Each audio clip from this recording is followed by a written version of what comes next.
Did you know that every morning and every evening the Prophet ﷺ actually asked Allah, he made a dua to Allah to protect him from depression and anxiety?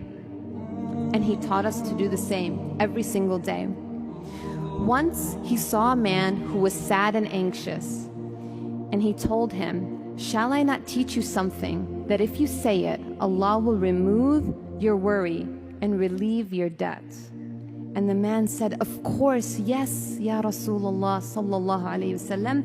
And the Prophet sallallahu alayhi wasallam said, "Say this every morning and every evening, Allahumma inni a'udhu bika min al-hammi wal-hazan, wa a'udhu bika min al-ajzi wal-kasal, wa a'udhu bika min al-jubni wal-bukhl, wa a'udhu bika min ghalabat ad-dayn wa kahr ar-rijal."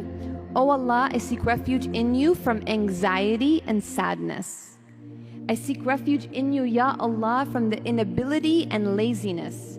I seek refuge in you, Ya Allah, from cowardice and miserliness. And I seek refuge in you, Ya Allah, from being overwhelmed by debt and the force of men. SubhanAllah. And the Sahabi, who the Prophet ﷺ taught this dua to, said, "I did this recommendation of the Prophet ﷺ, and I swear Allah subhanahu wa ta'ala eased my anxieties and my burden of debt." SubhanAllah.